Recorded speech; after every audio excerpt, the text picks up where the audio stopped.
If you can dream it, it can become your reality.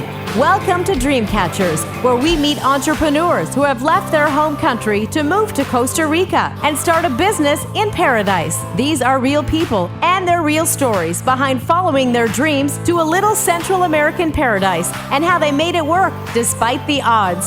Welcome to Dream Catchers Costa Rica.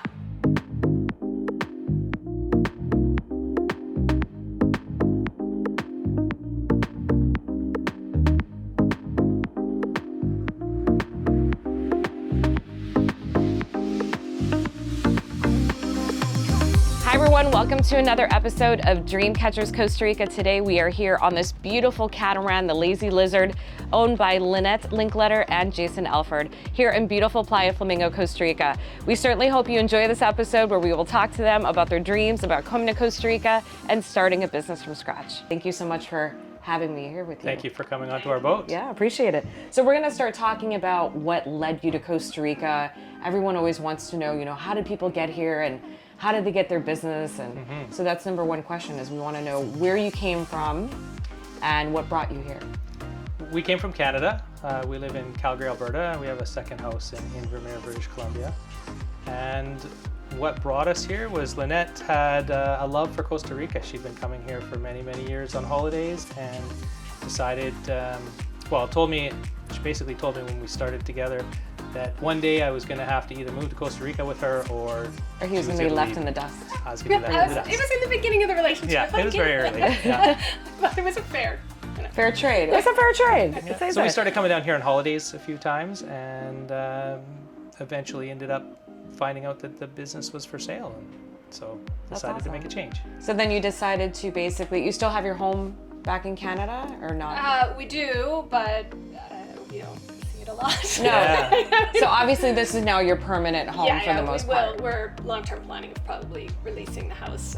It's sort of a grounds for when we go home that we have somewhere we can stay. So we sort of kept it, and I have someone that stays in my house for me. She's my ex nanny, so she looks after the house for me. So right now it's an easy have her there and know that everything's okay. Yeah, and I know you both have children. You have children in school. Do you want to talk a little bit about, was that important to you also, the education aspect? Oh, for sure. I mean, when I first told him that we'd probably move down here, I was thinking my kids would finish school in Canada.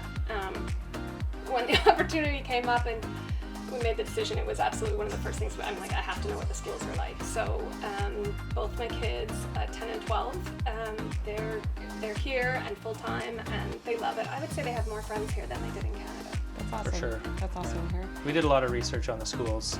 There's several schools that are really good around here, but we narrowed it down to a couple that we liked and put them in one. No, I think that's great. I think, what's great here too is 16 years ago, we didn't really have choice when it came to education.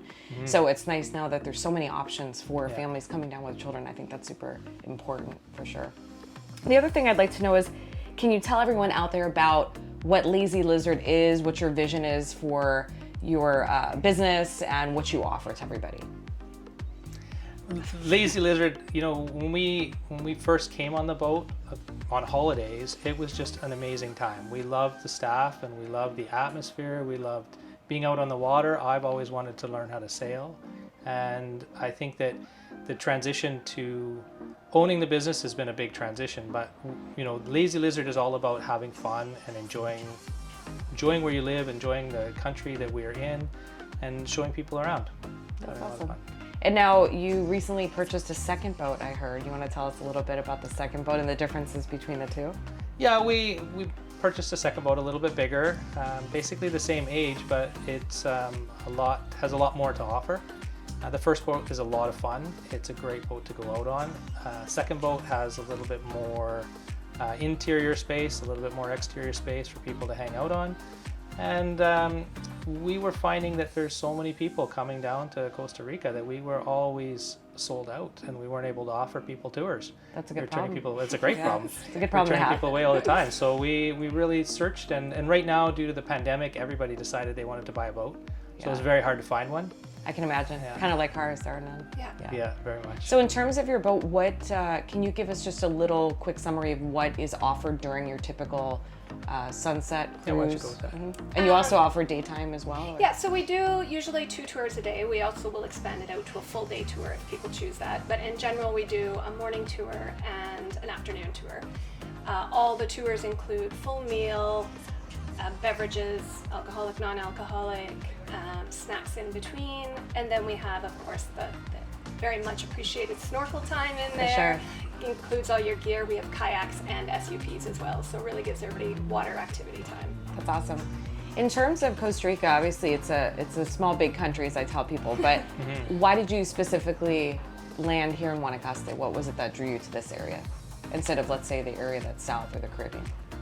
The company actually is what dictated where we landed, because we ended up making the decision to move here because we were successful in our purchase of the existing business, the catamaran business, and so that sort of dictated where we were going to be. We were very happy to be anywhere in Costa Rica, but she likes the mountains, she likes the jungle. I like the beach, so apparently I won out on that one. Yeah, it was my bad because I took him to Tamarindo the first time he came down, and then brought it's him all up her here. fault. Yeah, Yeah, it is, yeah. and he's like, "This is where we're going." I'm like, "Not quite what I wanted, but that's okay. It's awesome." You made the right decision, though. Yeah. So a lot of people will say, you know, what are the challenges? And obviously we all know there's many challenges when it comes to running a business and the day-to-day. What do you think have been your challenges, and how have you been able to overcome those challenges?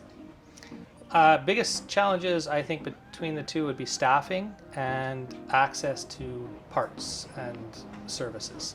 So Lynette can talk about the staffing because that's more her side of the business, but as far as access to things to fix the boats or people that are qualified to work on different parts of the boats or the business, other business, it's very difficult. So we import a lot of stuff from the States. We're on Amazon. I'm on Amazon every day. Do you keep a stock? Stuff. I parts? keep a lot of stock Yeah. as parts. Yeah. But then, you know, you use them, and then just to get more, or something breaks that you weren't expecting, it's very difficult to get somebody in here with the right part and the right knowledge on how to do it, to get it put together. Yeah, I think people don't take that into consideration, right? Yeah. So, but you know, finding the right people to work is also a big challenge. And then you talked about staffing. Do you find it hard to find, because you need some level of bilingual? Absolutely. Yeah, We've brought in a couple that are solely Spanish speakers, but in general, our clientele tends to be English speakers. So you've got to be able to bring in bilingual, and also just finding the perfect personality mix, because I need them to work well together, and you don't want tension when you're serving clients on the boat, and you want them to be, we really want them to service our clients. Like our clients are our number one importance to us, so we're always telling the guys, make sure you've checked everything with them and make sure everybody's okay. So I would say that's been a huge challenge, just finding the perfect. We were lucky when we first came down because we hired the staff that was currently on the boat, and we loved them. But when we got our second boat, of course, that means second staffing. Need some more staff. Yeah, you need or just duplicate your staff. Exactly. I wish we could. Yeah, it was just, but yeah. So it's been good. I really feel like we have a great team, and all the guys get along, and our staff in the office really gets along, and we were lucky to hire the staff that we did, coming from the old business though as well. Well, that's awesome. It's obvious that your business has been doing great and has continued to expand and do wonderful. In terms of, do you have any other expansion dreams? I mean, do you want to get a third boat maybe in the future, or? Yeah, it's a possibility. Yeah. I don't see that happening anytime soon. Managing 2 boats is a lot. Yeah, I can It's imagine. more than double managing 1 boat, I would say. Yes. And the logistics of it all. We need to buy things like another panga, like another small boat to transport people, and I would love to get another bus because we do pickups, like we shuttle the people all the time. We used to do excursions and things like that, but we haven't been able to do that because we've been so busy with the 2 buses. You offer free transportation. Is that included with the cost? From the local area. Okay. In Tamarindo. Okay. So Tamarindo, Las Catalinas, obviously Potrero, Playa Flamingo. We'll go up to the Rio for enough people, Sure. or sometimes there's a bit of a surcharge if we're going out of the area, and we can coordinate it all. Yeah, but that's a good radius. Yeah. I mean, that's a good radius. Despite the challenges, are you happy that you got involved and purchased the Lazy Lizard and have expanded? Of course, it's Yeah. been a huge amount of challenges for sure to overcome, but I mean, we live in paradise. It's beautiful here. You know, we're from Canada. Right now it's freezing cold in Canada, and we're enjoying the sunshine. So I try to limit the number of pictures I send back home. Yeah, they get jealous. You want to do that. I'm from Buffalo, so you don't want to send everybody your No. beautiful sunny photos They and only they're get like enough big sunset snowsuits, you pictures. know? Yeah. That's too funny. So, question for you: do you speak Spanish at all? And are you learning, or do you find it difficult?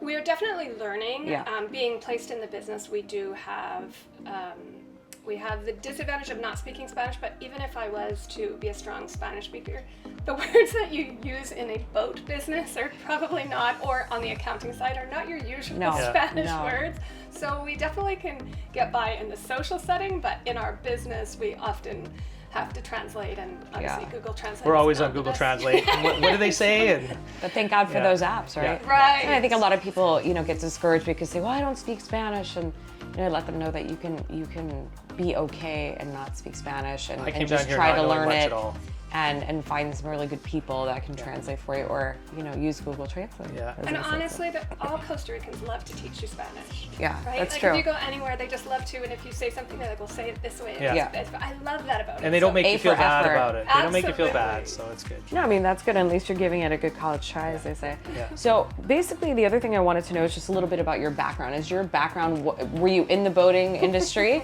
Is this a total switch for you? And Total switch. Yeah, neither of us had any background in boating or doing anything like this. I'd owned a couple of small businesses before. So you had the business background. Had a but bit not of the a business background.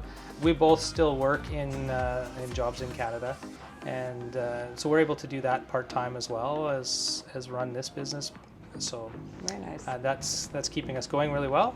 And, Excellent. Yeah, So you get to do both things from paradise, basically. from paradise. Could be worse, right? So then when you're not, you're doing what we would all like to do for a living, is have fun or help others have fun. So when you're not helping others have fun, what do you do for fun? Oh, well, for me, it's go straight to the mountains. Anywhere we can go to check out Costa Rica, that's where You're retreating. She to heads like straight for the rainforest. monkeys. Yeah, I do. Anywhere that you can get, all 4 monkeys from Costa Rica in one spot, I'm there. Southern zone. Yeah, I know. I love it. No, that's awesome. So I assume you have some people helping you, because it seems like you have a full plate between the businesses and kids and everything else. Do you feel that you're able to do it all and do it well, or do you feel like it's hard sometimes?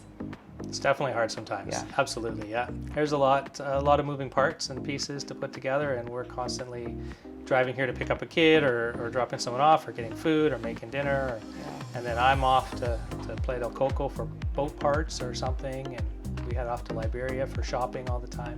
But yeah, we're managing quite well, and like I said, we love it. We live in paradise, and can't really complain about that. So. This is true. And then in terms of, we talked about your vision for the future.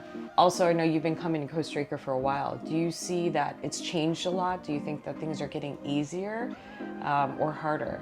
You talked about the challenges about boat parts and things like that, but do you feel it with the marina coming in here, for example, that perhaps some of those problems will correct themselves, or do you feel it's just something you have to go with? I don't know if I would say it's really gotten any easier. It's definitely not gotten harder. Yeah. But I don't know that it's gotten easier in this particular area. It just seems like it's just a little bit tighter to get stuff up here. Yeah.